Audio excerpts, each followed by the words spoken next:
No, I had forgotten to. Okay, so everybody will indulge me for just to give a quick background to this, just to get everybody. I just started recording now, but the Mishnah lists 7 things, 7 terrible tragedies that happened to a person, happened to the world: famine and pestilence and war and all kinds of terrible things that happen. 7 things that happen because of 7 transgressions. So some of them are multiple transgressions, but whatever it is, there's a number of transgressions that cause these terrible things to happen. You have to wonder what this Mishnah is doing in Pirkei Avos, because in Pirkei Avos, this is a book of ethics. What's the ethical message of this Mishnah? What are you trying to teach me? That God acts with us, mida keneged mida, measure for measure. When we mess around with certain things, these are things that happen. So first of all, I know that, and I know that from the Torah. I know that from so many other places. I don't need a message to be taught to me in Ethics of the Fathers to tell me that God deals with us measure for measure. And why are there 7 things listed here? It could be any number of things. And why are these the worst things that a person would do that would cause the world to that would cause things to happen, the world really to basically destruct? So we've been talking about the number 10. Last week we spoke about the number 7. And I want to understand the number 7 a little bit better. The number 7 is the number of nature. When God created the world, he created the world in 6 days, and then on the 7th day he rested. The 7th day, the resting, the Shabbos, that was in fact the cap to the rest of the world, to the rest of the days of creation. How is that the cap to the rest of the days of creation? And what's the structure, the visual structure of creating the world in 6 days, and then on the 7th day comes the Shabbos? So the 6 days really represent the totality of the physical world. But the physical world is not connected to each other. In other words, in a box, each one of the sides are separated from each other. If you have a box, there's a connection in the corners, of course, but there's no real connection between the sides to each other. Everything is separate structures just standing together. But there's a point in the center that draws it all together and makes it into one. When God created the world, he created the physical world in 6 days and then gave it all a purpose. He drew in each of the sides into the center, and that center that is the connecting point between all the sides of that box, that connecting point is called Shabbos. 7 then represents the totality, the mix of things in this world, and that it is a number of natural completion. That's why we talk about the number 8 as being l'ma'ala miderech hateva, one step beyond nature, because the number 8 now takes that totality and now brings that to another place. That's why bris milah, which is the perfecting of this world. Bris milah, God creates us in a certain way, and then we cut off a piece of that and we now become perfect. Because we take God's world and we move that world now into another realm. That's l'ma'ala miderech hateva, that's beyond nature. That has to take place on the 8th day. That's why bris milah is on the 8th day. Number 7 represents, it's the foundation, and it represents this world. And what this Mishnah is teaching me is something that is being taught to me in many places, that there are 7 foundations to the world. I want to show you something. I'm going back to the shared screen. Everybody can see? You recognize that? Do not murder, do not steal, do not worship false gods, do not be sexually immoral, do not eat a limb removed from a live animal, don't curse God, set up courts and bring offenders to justice. Anybody know what that is? It's not the 10 Commandments.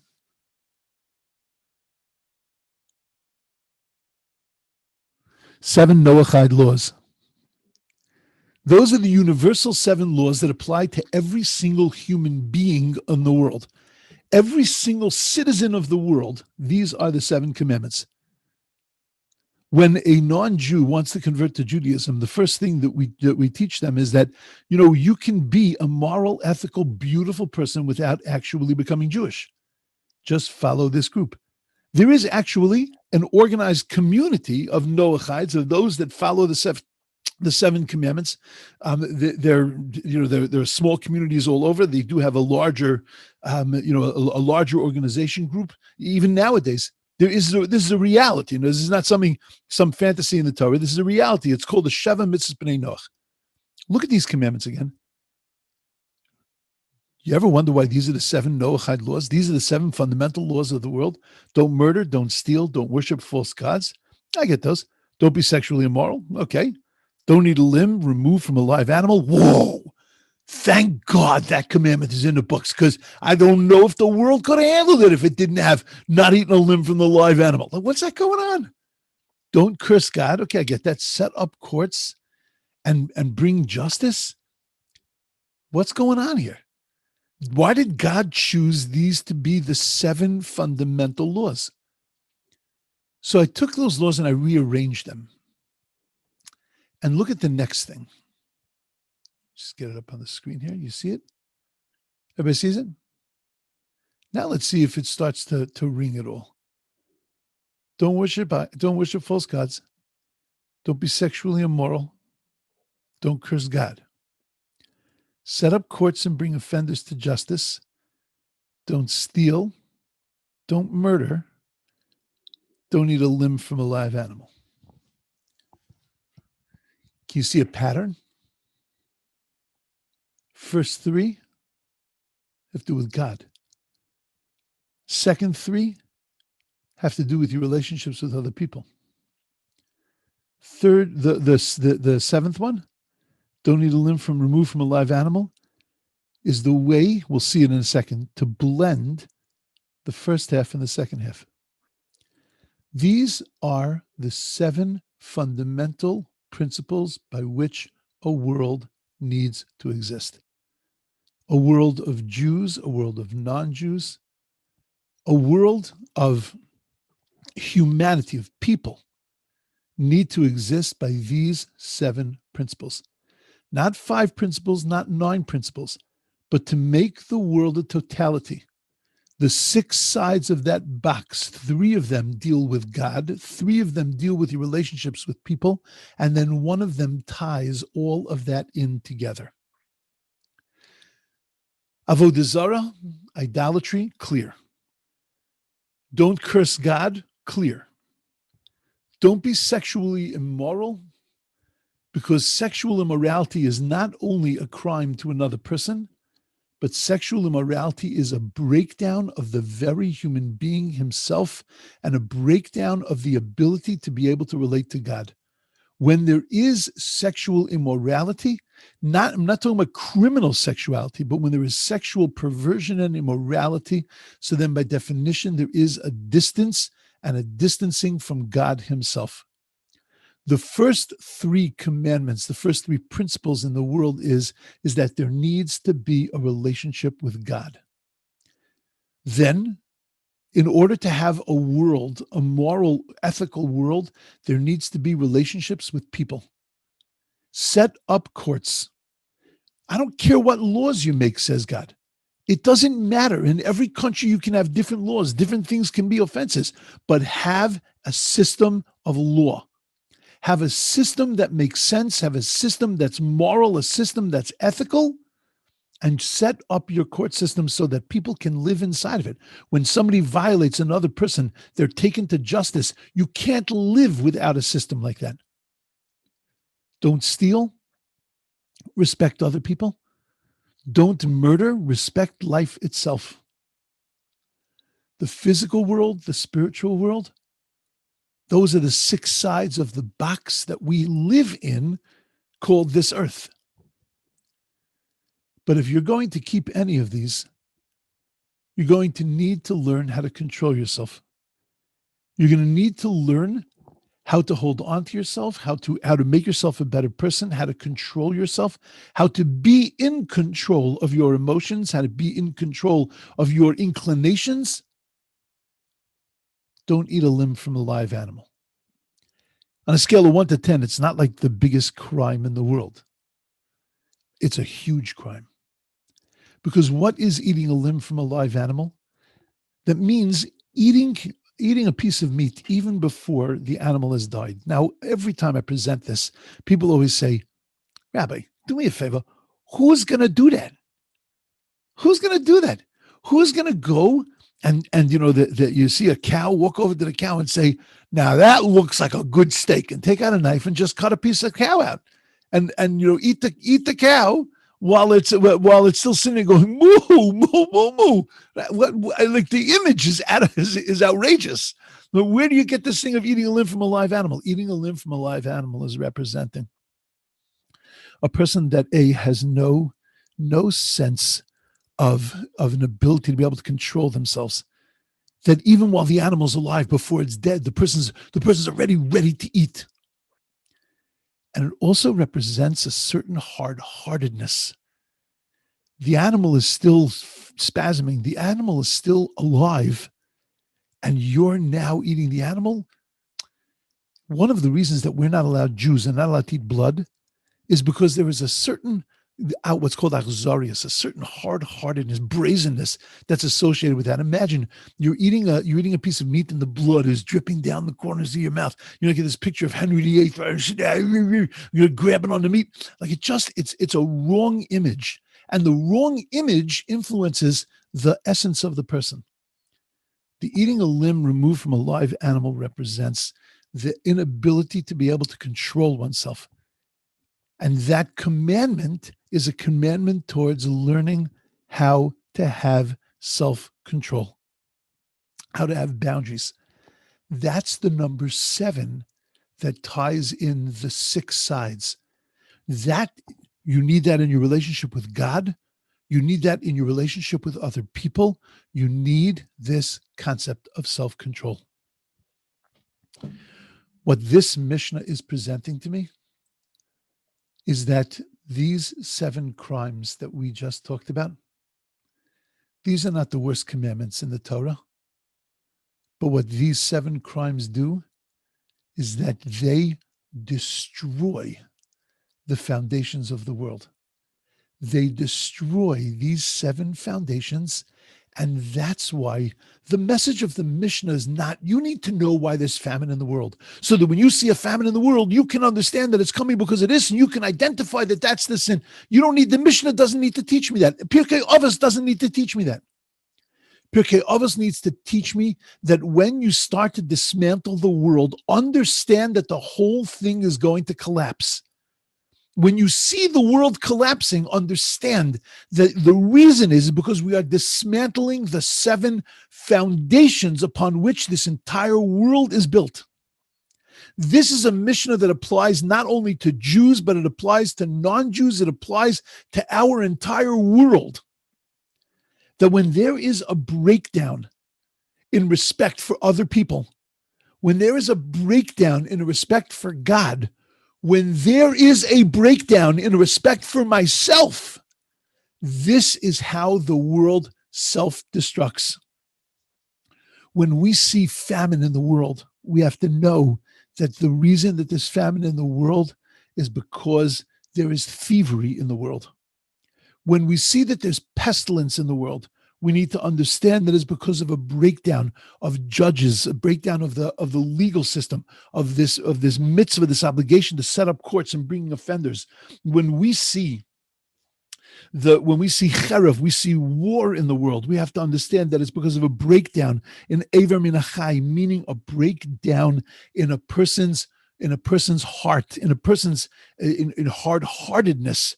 When the mitzvah, that's the thing that's associated with is ini adin, when there's perversion of justice. When there's perversion of justice means you don't care about the other person.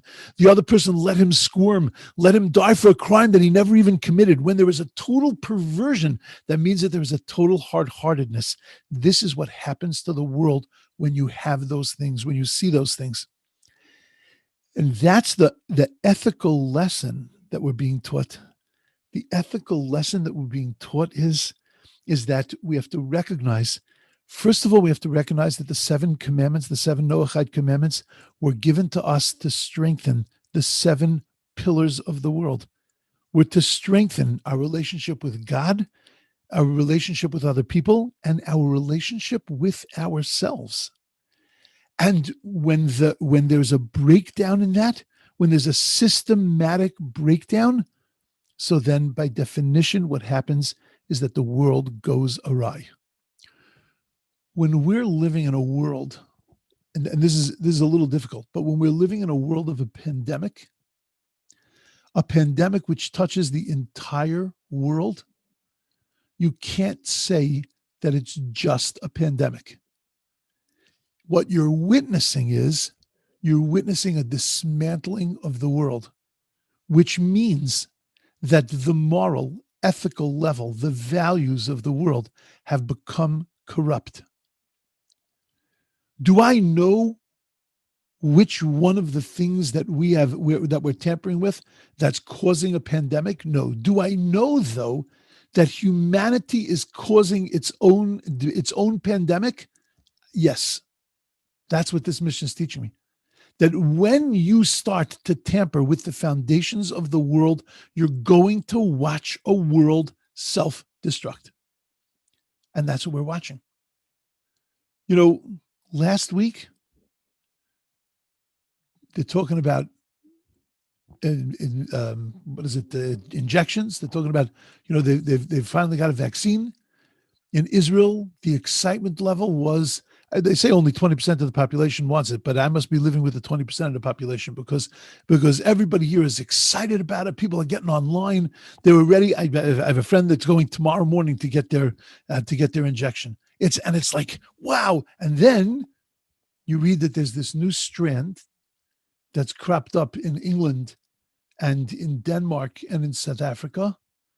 Israel has closed its borders now. Nobody can fly in unless you're an Israeli citizen. And if you're an Israeli citizen and you're coming in, you have to go into 14 days isolation in a hotel.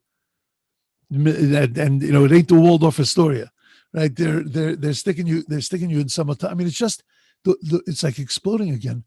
Every time we think that, maybe around the corner it's going to come a little bit of salvation, the thing is just getting worse and worse and worse.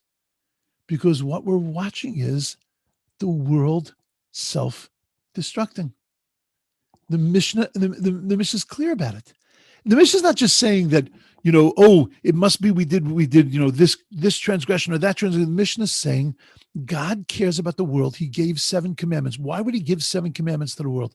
Do you ever wonder, why does the world need 7 commandments? We need commandments because, we got to stand in a certain hour. Why does the world need 7 commandments? Because God said that if you want to build a world, these are the principles you have to live by.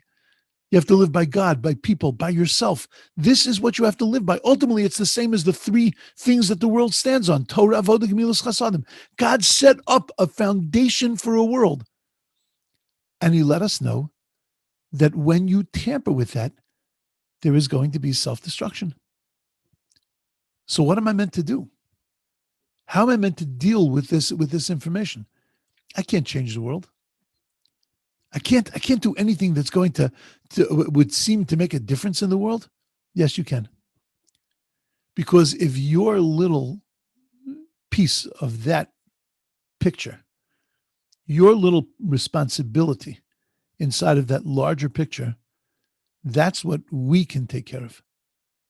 That our little bit of morality and ethics, that's the contribution to this larger picture, that I can make sure stays straight and stays narrow. I might not single-handedly be able to fix the world, but at least I can contribute to its rebuilding and not be part of the destruction. I've said this many, many times that I think that in this pandemic, there have been a few different types of people. There have been some people who have, this is not a God thing. This is about some conspiracy, and it's about some country that's trying to destroy the world or take over the world. And they're spending all their time focusing on these conspiracy theories and all of these ideas. There are other people who are looking at it saying, God is getting us. And God is he's just going to destroy us. The other people are looking at it saying, I know that I've done this wrong and I've done that wrong. And that's why God is, that's why I'm suffering through this thing. I think all of those are not correct. There's no conspiracy going on. God's not sitting there trying to beat the stuffings out of us. God's not even necessarily punishing us. All we're witnessing is what happens when humanity pulls away from God. When there is immorality in the world, when we break these fundamental principles, when we destroy the foundations of the world, we're just witnessing what happens.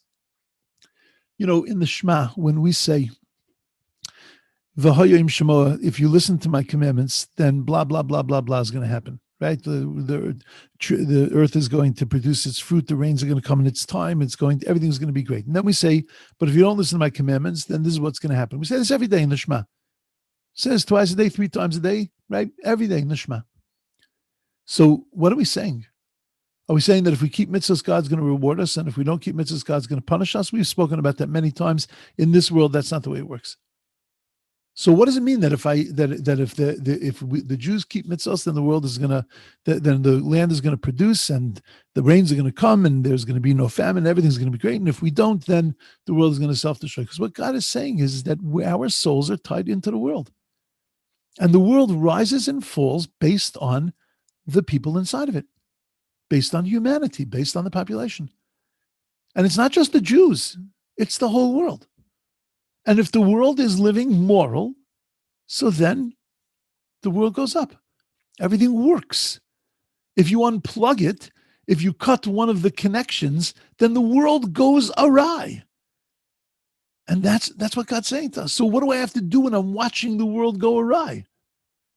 I have to commit myself to not going awry. I don't want to be part of the problem. I want to be part of the solution. And we understand that every single person that fixes their own personal morality, that ultimately has an effect on the morality and the ethics and the values of the people around them. And eventually, that causes a lifting up of the entire world.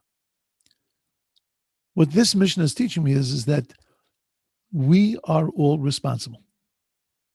Every human being is responsible for what's going on in this world. We can't look at the world and say it's them. Those are the people that have caused this to happen. There's no them. It's all us.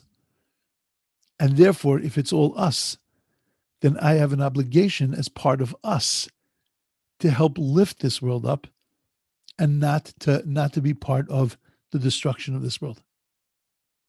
I just looked at this mission and I said that it just can't be teaching me just the principle that God, there's a thing called midah keneged midah, measure for measure, quid pro quo, though there is, and we need to know that. But that's not, the Mishnah can't be teaching me that. The Mishnah is teaching me that there are 7 principles of this world. The 7 noachide laws are the 7 principles of the world. And when those principles are tampered with, this is what happens. And that it's a progression. It goes from one to the other. It gets worse and worse and worse. And I just feel like that's what we're living through. We're just watching the world self-destruct. And again, my response to that is, it's time for me to pull myself up a little bit. Whatever. Everybody's got their own way of assessing themselves, and their own way of looking at themselves and saying, I could use a little strengthening in this or that or the other. And it's not as simple as just, I'm going to do mitzvahs better. I'm going to put on my tefillin better. I'm going to daven better. Our lives are much bigger than that. And I don't want that to be misinterpreted. Tefillin and Shabbos and kashrus are critical. They're critical. But the way we do them, the way we react, the way we relate to other people, the way we relate to our world, our just general ethics and values, which of course come from the Torah, but just the way that we comport ourselves in this world, our value system, that stuff is also critical, because that stuff affects the way we live. And that's sometimes harder to make changes in. It's sometimes easier to put on tefillin and to commit ourselves to making brachas before we eat than it is to actually improving our relationships, improving our relationship with the world, our outlook on the world, our outlook on other people, the way we deal with other people. Anyway, that's what I saw in this Mishnah, and it was just exciting to me to connect it to see the connection of the 7 noachide laws, And that's and the because I couldn't understand the pestilence, all the stuff that we're saying in the Mishnah. Oh, this is going to happen to you. This is going to happen to you. It's like, yeah, okay. I mean, I know that's going to happen to me. I know, but a lot of other things are going to happen, and for a lot of other sins, not just for these, because it's not about sins. The Mishnah is about principles. It's about pulling out principles in the world. Okay, that's my thought. That's my thought on this Mishnah. Hope it gives you a little cause for pause and something to chew over. Okay, Mitzvah Hashem, we'll see everyone. It is always wonderful to see everyone. We'll see everyone in Mitzvah Hashem on next week. Where there's a little tag to this Mishnah that has to be dealt with, but then we get on to the number 4. And the number 4, starting on the number 4 is, it's all exciting, but the number 4 deals with the different types of students, different types of teachers, different types of character traits within a person. We have a bunch of mishna8s that deal with the number 4.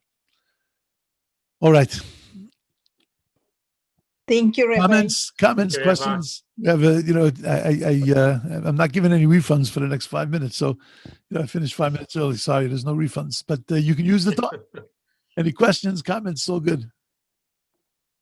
So where does honor your parents come into this? Honor your parents is part of your morality. It's part of your relationships, but both with other people and with God. We know that from the 10 commandments. Commandment number 5 is honor your parents. Now, we know the commandments are set up 5 between you and God and 5 between you and other people. But commandment number 5 is really both. Commandment number 5 is between you and God, because you have to recognize that ultimately, why does God command you to honor your parents? Because it's all really ultimately about God, because God is your ultimate parent. And then it's about this human relationship between you and your parents. So it's on the other side also. So honoring your parents, it's not commanded in the 7 noachide principles because it's covered already by a principle.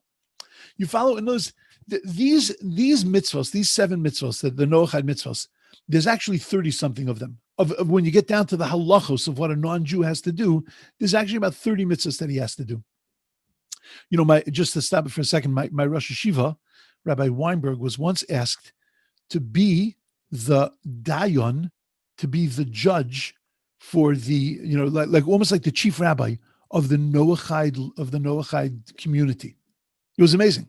They asked him if they could ask him their shilas, their questions, and if he could paskin for them, if he could decide laws for them. I mean, noachides are from people. They mamish live by these rules. It's amazing. And he said no. He said it's too complicated nowadays to figure out. Like it was just too difficult to actually be able to paskin. It would take too much time. And he had to run a yeshiva. He wasn't able to do that. They actually hired a rabbi, a guy I knew, a great, terrific guy, he wasn't their rav, but he was their go-to person, and he gave them a tremendous amount of guidance. These 7 laws are not the laws; they're the principles. I think that we need to look at Jewish law that way also, at the whole Torah that way. That the 613 commandments are not commandments. We have them more detailed. It's just like those are 7 principles by which they live their lives. We have 10 mitzvos, but those 10 mitzvos, the first installment of the mitzvos, those are just principles upon which the entire Torah is based. You follow? So when we talk about, when we talk about the 10 commandments, the reason we have the 10 commandments is because those are the 10 pillars upon which our lives are built specifically. 7 is for the world, 10 is for us, and then all the other commandments fall under one of those categories, one of those 10 commandment categories. The 603 are split up amongst the others. So you could ask about the 10 commandments, why wasn't this commandment in there? Because it's covered already by another principle, because again, those are principles. And that's why we look at the 7 noachide laws. Those are principles. And again, that's the whole mission, that's the whole point of tonight. That we're not screwing around with 7 commandments. If you read the Mishnah that way, you're making a mistake. It's not these 7 commandments bring these 7 things. It's when you screw around with these 7 principles, these fundamentals, then that's what happens to the world. It just goes awry. In the same way as we say in the Shema, that when you don't keep commandments, meaning when you screw around with your foundation, so then the world doesn't work right. The rains don't come, the crops don't come, nothing works right. There's sickness, there's pestilence, there's all kinds of things because the world's not working right. They ask, is there more disease in the world today than there was 100 years ago? So I've heard this answered in two ways. So there are people that say no. It's just we have an easier way to identify things, and we also have the internet. There's a way to know about what's going on all over the place. So that's why we hear so much about all these crazy diseases and things that are going on. There are others that say yes, that there is an increase in disease because there is an increase in the dissolution of the world. That as the further that the world, the ethical and moral level of the world disintegrates and dissolves, so then by definition, what you're going to see is you're going to see an increase in disease, and you're going to see an increase in the physical breakdown of the existence in the world. My thoughts. Thank you. Thank you so much. Okay. Thank you, Rabbi. Everybody should have a Thanks, beautiful Rabbi. week. Thank you. Rabbi. Candy's on the way. Yeah, that was very good. Thank you. Thank you, Okay. Rabbi. Thank you. I No, appreciate it. see you. Thank you, Rabbi. Dave. It's always good to see everybody, even if I only see your names. It's great. Thank you, Rabbi. Okay. Thank you. Mazel Okay, tov, everyone. baby. Mazel What's tov. up, Rabbi guy? Thank you. Bye. Thank you. I appreciate it. Thank you. Must be Charlie excited. boy. Huh? How you see Charles? Charlie. Rabbi, Off to San Francisco. I don't know what. He left his heart there. Yeah. Yeah. All right. Good. Okay. Okay, so let me disconnect the Okay, cord here. I'm here because I don't know what happened. It got disconnected. This whole thing. Okay.